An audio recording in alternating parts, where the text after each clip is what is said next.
बिस्मिल्लाहिर्रहमानिर्रहीम। इस ट्यूटोरियल में हम बेसिकली रीडिंग को थोड़ा सा और पढ़ने की कोशिश करेंगे, थोड़ा सा इन डेप्थ देखेंगे और फिर कुछ मसले भी देखेंगे रीडिंग के। और उसके अलावा मैं रीडिंग और राइटिंग का इकट्ठा एक प्रोग्राम लिखने की कोशिश करूँगा। इन अदर वर्ड्स, मैं एक फ़ाइल से रीड करूँगा और उसी फाइल को रीड करने के बाद मैं राइट करवा दूँगा। So remember that last program जो हमने सिंपल सा किया था, क्या प्रोग्राम था कि मेरे पास एक फ़ाइल पड़ी हुई है, फाइल फोल्डर data.txt पड़ा हुआ है, नंबर पड़े हुए हैं इसके अंदर। इसको एक दफ़ा एग्जीक्यूट करके देख लेते हैं ताकि यहीं से हमने कंटिन्यूटी बनानी है। Okay, that's fine. 22, 23, 24, 25, 26 नंबर नज़र आ रहे हैं, so good enough. Okay, data जो है आपके पास डिफरेंट फॉर्मेट में पड़ा हो सकता है। लेट्स से अगर मैं इसी डाटा के अंदर मैं इसको 22, 23, 24, 25 के बजाय मैं इसको कॉमा सेपरेटेड कर दूँ। So let's move on to board. मैं ये कहना चाह रहा हूँ कि अगर मेरे पास data.txt जो है उसके जो वैल्यूज़ पड़ी हुई हैं उसके अंदर 22 पड़ा हुआ है, देन कॉमा 23 पड़ा हुआ है, देन 24, देन 25, देन 26। तो क्या होगा? अब मसला ये है कि जो हमारा कोड है, let me pick the code from here.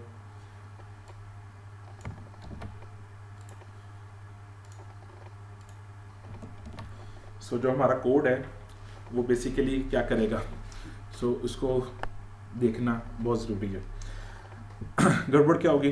गड़बड़ ये होगी कि जब मेरे पास फर्स्ट टाइम फाइल ओपन हुई, ये वाली लाइन, तो जो एफिन है उसने पॉइंट करना शुरू कर दिया at the start of file which is perfectly good. मेरे पास जो नंबर का वेरिएबल है उसके अंदर अभी 0 पड़ा हुआ है। जैसे मेरे पास ये वाली लाइन एग्जीक्यूट होगी, फर्स्ट आइटरेशन जब आएगी तो नंबर 22 रीड होगा, 2 की जगह 22 आ जाएगा। अब आगे जो है वो कॉमा है, स्पेस नहीं है। तो स्पेस होती तो एफ इन इग्नोर कर देता, लेकिन ये कॉमा है। अभी कॉमा को जो है वो एफ इन इग्नोर नहीं कर सकता, तो वो क्या करेगा, इस कॉमा को रीड करने की कोशिश करेगा। अब इस कॉमा को रीड करेगा तो इसकी एस की वैल्यू को उठा लेगा, इसकी वैल्यू उठा के यहाँ पे नंबर के अंदर स्टोर करने की कोशिश करेगा। सो अगर आपके पास डाटा इस तरीके से है जिसके अंदर आपके पास डाटा एक करेक्टर सेपरेटेड है, ऐसे भी हो सकता है और ऐसे भी हो सकता है। जैसे 22 के बाद eight the rate of sign पढ़ाओ, फिर 23 पढ़ाओ, फिर उसके बाद eight the rate of sign पढ़ाओ, फिर 24 पढ़ाओ, and so on so fourth. तो इस तरह के डाटा को रीड करने के लिए क्या करना पड़ेगा? सो इस तरह के डाटा को रीड करने की बड़ी सिंपल सा हल है कि आप 22 को रीड करें इंटीजर टाइप वेरिएबल में, और इस eight the rate of sign को या कॉमा को जो भी है इसको करेक्टेड टाइप किसी वेरिएबल में रीड कर लें। फ़ायदा क्या होगा कि number integer properly integer variables में फिट होते रहेंगे और ये जो करेक्टर्स हैं करेक्टर वेरिएबल्स में फिट होते रहेंगे। लेट्स से मैं यहाँ पे एक वेरिएबल बनाता हूँ, let's go for character waste. तो मैं क्या करता हूँ कि मैंने नंबर को अंदर रीड कर दिया एफ इन से। जब मैंने एफ इन से नंबर के अंदर रीड किया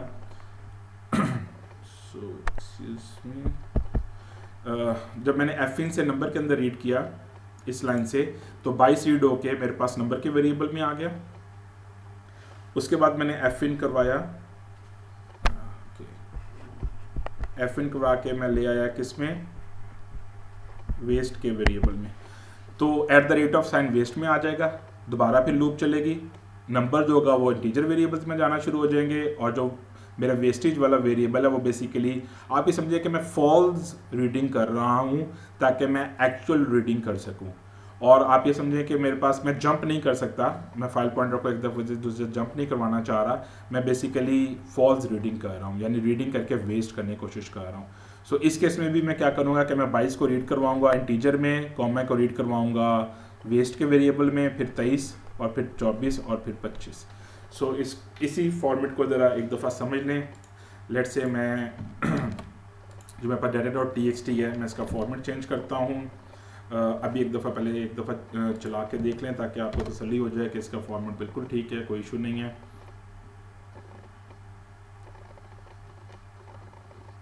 ओके, सो 22, 23, 24, 25, 26 प्रिंट हो रहा है, good enough.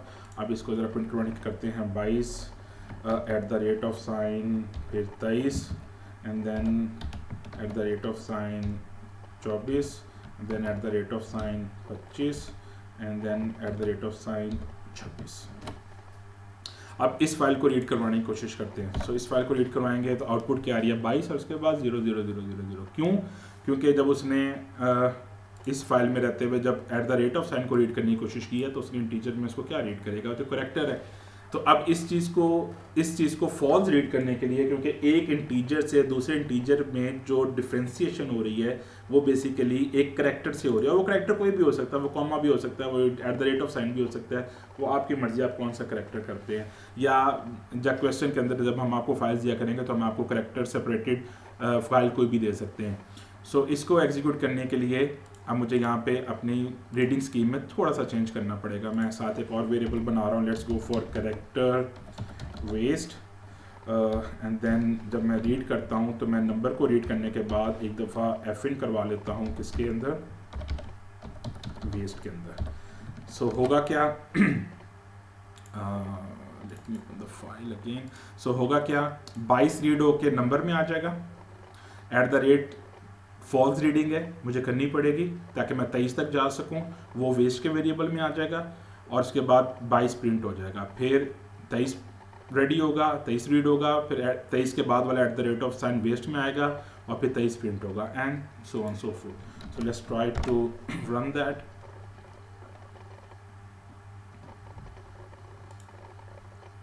Okay, as you can see 22, 23, 24, 25 सभी परफेक्टली रीड हो गए हैं और उसके बाद प्रिंट भी हो गए हैं।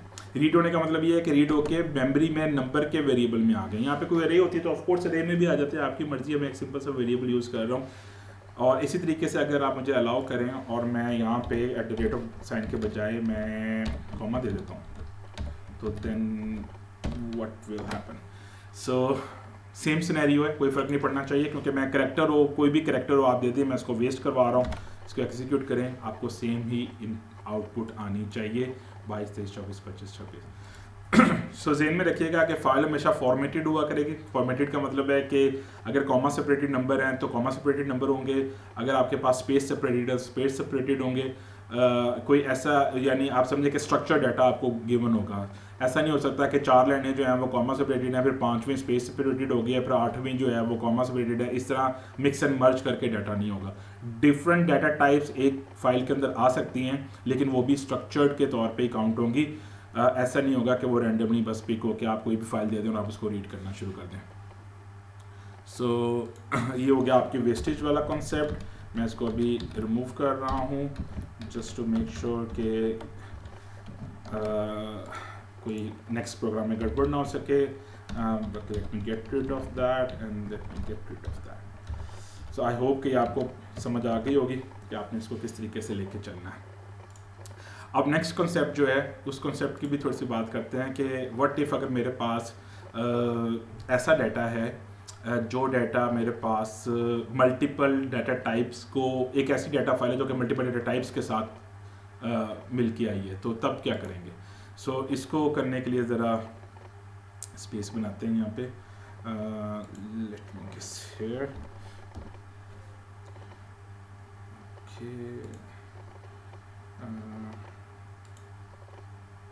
Presentation mode is good. Alright.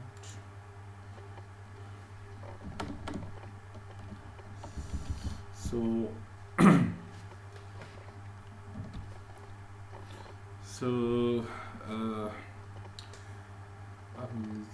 alright. So let me go here and so मेरे पास एक ऐसी फाइल है data.txt जिसके अंदर डाटा जो है वो इस फॉर्मेट में पड़ा हुआ है। फॉर एग्जांपल पहले एज पड़ी हुई है, फिर नंबर्स पड़े हुए हैं और फिर उसके बाद नाम पड़ा हुआ है। और let's make it some more 23rd 99.63 and then the name is Ahmad Rahil and then age is 24, marks are 77.25 and the name is Irfan Tahir। सो मेरे पास एक data.txt फाइल है, उस data.txt के अंदर बेसिकली ये डाटा पड़ा हुआ है जिसके अंदर मेरे पास नाम भी है और फ्लोट भी है और इंटीजर भी है। सो इसी फाइल को मैं इस data.txt के अंदर भी रखवा देता हूँ ताकि मुझे बार बार टाइप ना करना पड़े। ऑलराइट, सो इसको रीड करने के लिए क्या करेंगे? तो इसको रीड करने के लिए मुझे बड़ी स्पेसिफिक थिंकिंग होनी चाहिए मेरी कि जब मैं इसको रीड करूँगा एफिन के थ्रू, तो एफिन पहले सबसे पहले यहाँ पे पॉइंट कर रहा होगा जब भी मैं एफिन बनाऊँगा। अब एफिन जो है वो मेरे पास फाइल के स्टार्ट पे पॉइंट कर रहा है, तो पहली रीड जो होगी वो मेरे पास वो बेसिकली एक इंटीजर टाइप वेरिएबल में होनी चाहिए। दूसरी रीड जो होनी चाहिए मेरे पास वो मेरे पास होनी चाहिए एक फ्लोट टाइप वेरिएबल में, और फिर तीसरी रीड जो है वो मेरे पास होनी चाहिए एक कैरेक्टर टाइप अरे में।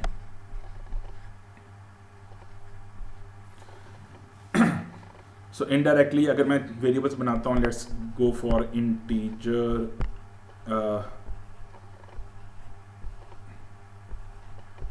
As, then float marks and then character name की अरे है, लेट्स से 50 एलिमेंट उसमें आ सकते हैं। तो सबसे पहले मुझे क्या करना पड़ेगा, मैं रीड करूंगा इंटीजर में, तो मैं एफ इन करवा के ले आऊँगा किसमें, एज के वेरिएबल में। तो मेरे पास 22 रीड हो जाएगा, और दरम्यान में स्पेस है, कोई कॉमा नहीं है, तो इस वजह से मुझे कोई वेस्ट करने की ज़रूरत नहीं है।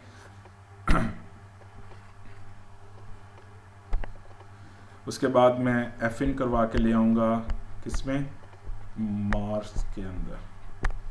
लेट मी सी कि रिकॉर्डिंग भी हो रही है कि नहीं। Alright, it's going fine. So marks के वेरिएबल में ले आए, और उसके बाद मैं एफ इन करवा के ले आऊँगा किसमें, नेम की अरे के अंदर। अब यहाँ पे आके मुझे मसला आएगा। मसला क्या आएगा कि नेम की अरे के अंदर जब मैंने लेके आना है, तो मैंने बेसिकली स्पेस भी अकोमोडेट करना है। मैंने सिर्फ अली को नहीं रीड करना है, मैंने अली के बाद रज़ा को भी रीड करना है। तो मुझसे एफ इन जो सिंपल एफ इन नहीं चलेगा, इसका कोई फ़ायदा नहीं है। मुझे बेसिकली क्या करना पड़ेगा, मुझे F in dot get line को यूज़ करना पड़ेगा। और किस में लेके आऊँ मैं, नेम के रे में लेके आऊँ, कितने करेक्टर्स लाऊँ, लेट्स से 49 करेक्टर्स लेके आऊँ। अब आपका ये क्वेश्चन हो सकता है कि sir F in dot get line जो है वो यहाँ पे कैसे चलेगा भाई। कोई इसका आंसर ये है कि क्या सी इन डॉट गेट लाइन चलता है। अगर सी इन डॉट गेट लाइन चलता है तो एफ इन का सेम डीएनए है। हर वो फंक्शनलिटी जो एफ इन सी इन के साथ एसोसिएट हो सकती है, वो फंक्शनलिटी इसके साथ भी एसोसिएट हो सकती है। नेक्स्ट क्वेश्चन आपका ये होना चाहिए कि सर एफ इन हो रहा है और उसके बाद F in dot get line हो रहा है, तो क्या सेंटर में इग्नोर होगा। गुड, क्यों नहीं होगा, बिल्कुल होगा। मैंने आपको बताया है कि आपने जब भी इग्नोर करना है तो इग्नोर के लिए आपके पास ऑप्शन यही है कि वो इग्नोर बेसिकली एफ इन और F in dot get line के दरमियान में होना चाहिए। तो सेंटर में हमको एफ इन डॉट इग्नोर भी करना पड़ेगा। सो ये हमारा कोड है। इस कोड के अंदर क्या कर रहे हैं हम, बेसिकली इस कोड के अंदर हम इस ऐसी फाइल को रीड करने की कोशिश कर रहे हैं जिसके अंदर हमारे पास डाटा जो है वो मल्टीपल डाटा टाइप्स का अवेलेबल है, यानी अरे कैरेक्टर भी है, इंटीजर भी है और फ्लोट भी है। सो ये हमने फ़ाइल बनाई है, ये फ़ाइल देख लें, इसके अंदर सारी चीज़ें हैं। कोड के अंदर वापस आते हैं और ये मेरे पास फाइल है। इस फाइल को मैंने रीड करवाना है। उस फाइल को रीड करवाने के बाद मैं इसको फिर दोबारा प्रिंट करवा दूँगा।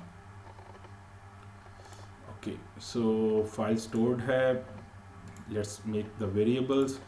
सो अब मुझे क्या चाहिए, मुझे बेसिकली एज का एक वेरिएबल चाहिए एंड देन मुझे फ्लोट का एक वेरिएबल चाहिए। Let's make it marks is equal to 0 and then what I need a character array, let's call it name.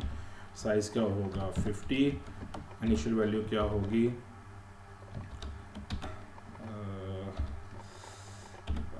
/0 null। सो ये मेरे पास डाटा सेट रेडी हो गया जिसके अंदर मैंने रीड करके लेके आना है। मैं इससे जान छुड़वा लेता हूँ इस कोड से, और मैंने कितनी दफ़ा रीड करना है, मेरे पास इस फाइल के अंदर 3 लाइनें लिखी हुई हैं, तो मुझे 3 दफ़ा रीड करना है। इस वजह से मैंने लूप को 3 दफ़ा कर दिया है। अब मैं पहली दफ़ा रीड करके लेके आ रहा हूँ। पहला एज है तो एज के अंदर रीड किया, देन दूसरी दफ़ा रीड किया, लेके आया मैं मार्क्स के अंदर, and then F in dot get line को यूज़ किया और लेके आया नेम की अरे के अंदर कितने कैरेक्टर्स मैक्सिमम लेके आऊँगा 49। Last character is basically is it should be reserve for null, तो इस वजह से 50 के एरिया में मैं एक कैरेक्टर ज़ाया कर रहा हूँ और इन बिटवीन मुझे यहाँ पे एफिन डॉट इग्नोर को यूज़ करना पड़ेगा।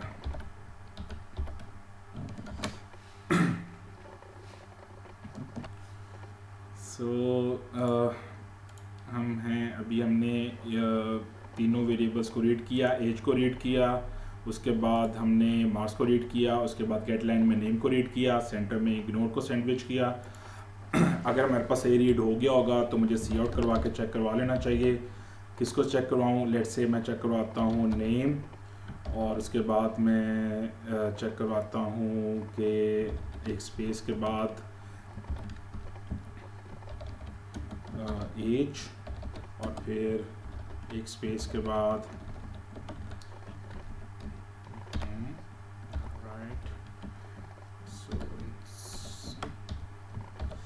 एक space name space age space marks and then end of line.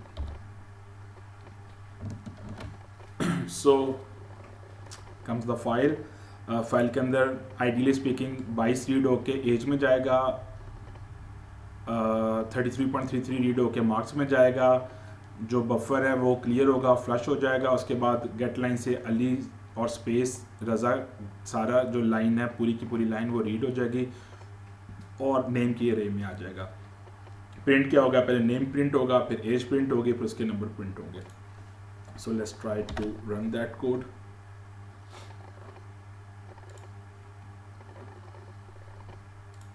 Okay, here is the file और ये साथ उसकी आउटपुट है। 20 अली रज़ा के 22 नंबर हैं, सॉरी अली रज़ा की 22 साल उम्र है, 33.33 मार्क्स हैं। अहमद राहील के 23 साल उम्र है और मार्क्स भी ठीक हैं। और 24 इरफान ताहिर साहब के 24 ईयर्स हैं और 77.25। सो यू कैन सी कि हम एक फ़ाइल से डाटा को रीड करके हम लेके आए हैं और उस फाइल के अंदर मेरे पास डाटा जो है वो मल्टीपल डाटा टाइप्स का पड़ा हुआ है, यानी इंटीजर भी पड़ा हुआ है, फ्लोट भी पड़ा हुआ है और उसके साथ हमारे पास कैरेक्टर अरे भी पड़ी हुई है। एक चीज़ ध्यान में रखिएगा कि ये एक स्ट्रक्चर्ड डाटा है, यानी अगर हर बच्चे ये हर एक रो जो है वो बेसिकली वो एक बच्चे का रिकॉर्ड शो कर रही है।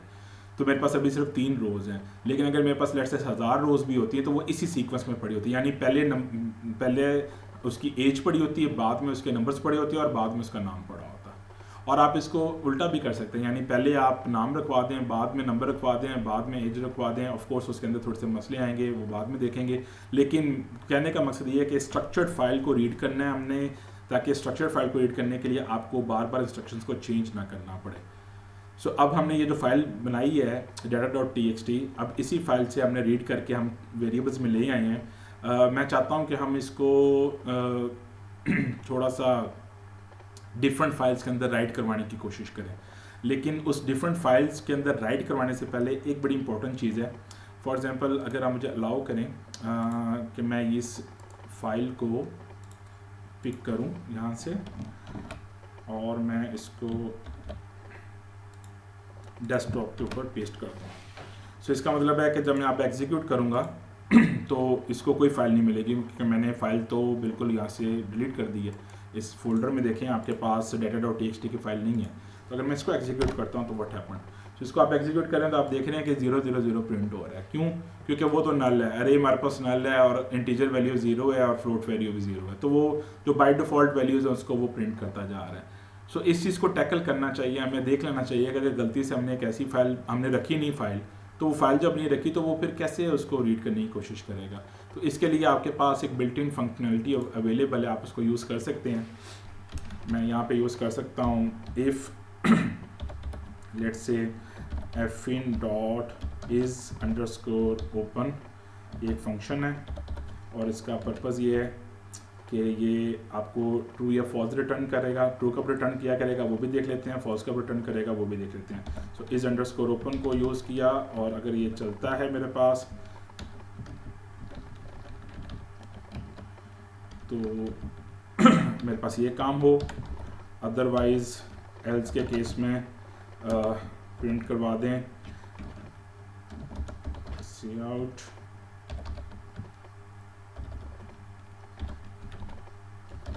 File not found. So let's see,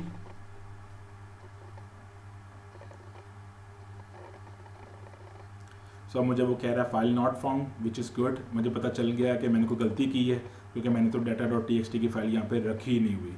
सो इस अंडरस्कोर ओपन को थोड़ा सा डिस्कस करने की कोशिश करते हैं कि इसकी फंक्शनैलिटी क्या है। बेसिकली ये एक बिल्ट इन फंक्शन है जो कि आपको बहुत काम आएगा। बाज़ दफ़ा हम कोड करते वक्त लिख देते हैं लेकिन हमें पता नहीं चलता कि गलती क्या है। तो ये जो फंक्शन है ये बेसिकली दो चीज़ें इसकी रिटर्न है। क्या रिटर्न कर सकता है, ये ट्रू रिटर्न कर सकता है या ये फॉल्स रिटर्न कर सकता है। ट्रू का मतलब ये है कि अगर इसको फाइल मिल गई है तो फाइल कहाँ पे, उसी फोल्डर में पड़ी होनी चाहिए। अगर इसको फाइल मिल गई है तो ये ट्रू रिटर्न करेगा, और फॉल्स का मतलब ये है कि अगर इसको फाइल नहीं मिली तो ये फॉल्स रिटर्न करेगा। सो अगर हम इसको एक इफ़ में लगा देते हैं fin.open, तो बेसिकली ये दो केसेस बनेंगे। एक ये बनेगा इफ़ ट्रू, किस केस में, अगर फाइल मिल गई है, और एक बनेगा इफ़ फॉल्स, अगर फाइल नहीं मिली। तो जो मेरा कोड है, अगर आप इस कोड में देखते हैं तो इसको फाइल नहीं मिली, तो इस वजह से वो एल्स ला रहा है, क्योंकि ये इफ़ फॉल्स बनेगा, फॉल्स के केस में वो एल्स को एग्जीक्यूट कर रहा होगा। अब नेक्स्ट क्वेश्चन ये है कि एक अच्छी प्रोग्रामिंग प्रैक्टिस है कि जो आपके पास कम पोर्शन होता है उसको आप पहले लिख लिया करें।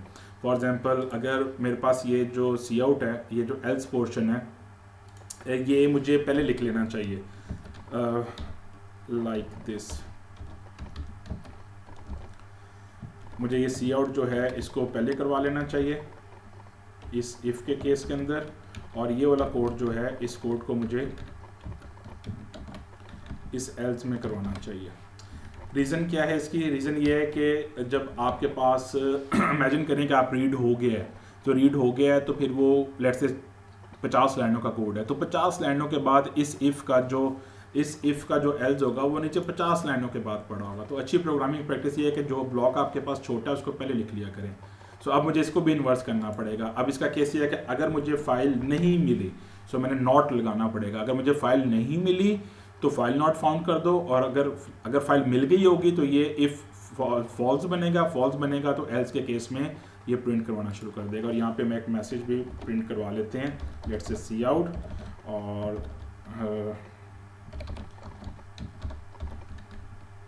मैसेज है let's say reading from file.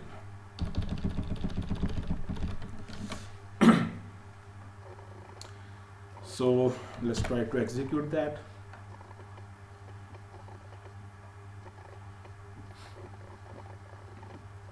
File not found है क्योंकि फाइल नहीं पड़ी हुई। अब फाइल को वापस रखने की कोशिश करते हैं।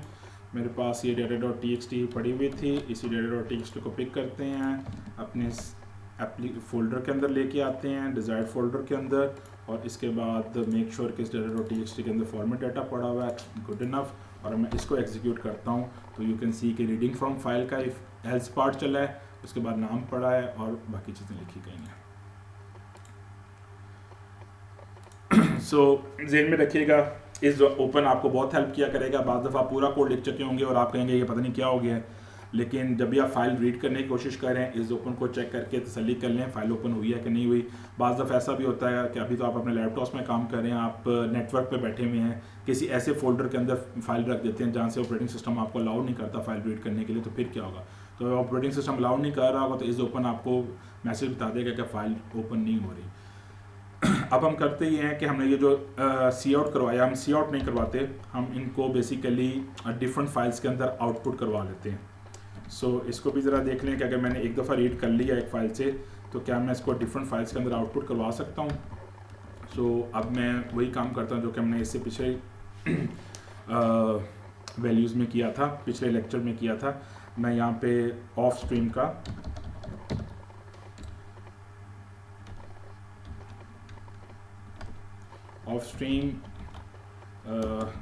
fout1 and then of stream, बल्कि इसी को कॉपी करते हैं,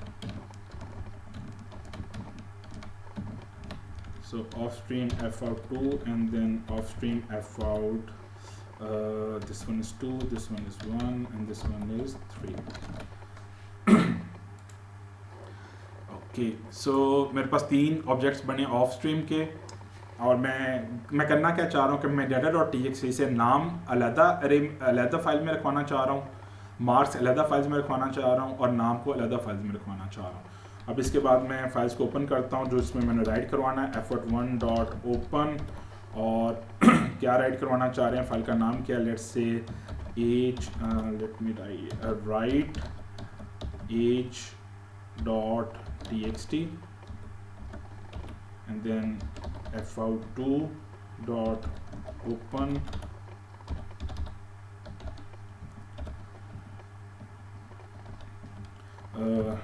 write marks.txt and then fout3.open write name.txt। और इसी तरीके से डोंट फॉरगेट दैट कि हमने एफोर्ट को fout1 डॉट क्लोज करना है and then effort2 dot close करना है और effort3 डॉट क्लोज करना है। बाय द वे जो इफ स्ट्रीम के ऑब्जेक्ट्स हैं उनको भी आप क्लोज कर सकते हैं, ऑप्शनल होते हैं, उसका ज़रूरत नहीं होती, लेकिन fout के जो ऑब्जेक्ट्स हैं, ऑफ स्ट्रीम के जो ऑब्जेक्ट्स हैं उनको क्लोज करना मस्ट है। अगर आप मस्ट नहीं करेंगे तो सेव नहीं हुआ करेगा। और मैं यहाँ पे आके इससे जान छुड़वाता हूँ, ये रीडिंग हो गई। रीडिंग के बाद अब मैं राइट करवाता हूँ fout1 और क्या राइट करवा दो, एज राइट करवा दो और एंड ऑफ लाइन राइट करवा दो। तो क्या करेगा, राइट एज की फाइल में वो एज रखवा देगा। इस तरीके से fout2 और मार्क्स को राइट करवा दो, और किस में करवाना है, एंड ऑफ लाइन किस फाइल में करवाएगा, वो राइट मार्क्स की फाइल में इनपुट करवा देगा। इस तरीके से fout3 नेम को राइट करवा दो और फिर एंड ऑफ लाइन। सो क्या किया हमने, एज राइट करवा दी effort1 के थ्रू। effort1 राइट एज की फाइल में राइट करेगा, effort2 मार्क्स राइट करवाएगा और effort3 जो है वो नेम को राइट करवाएगा। सो इससे पहले आप देख लें कि अगर मैं इस अपने प्रोजेक्ट के फोल्डर में जाता हूँ, यहाँ पे सिर्फ data.txt है जिससे मैं रीड करवा रहा हूँ, राइट वाली कोई फाइल नहीं पड़ी हुई। तो अब अगर मैं इसको एग्जीक्यूट करूँगा तो आइडियली स्पीकिंग आपके पास यहाँ पे 3 फाइलें और बनेंगी। सो लेट्स सी क्या बनता है।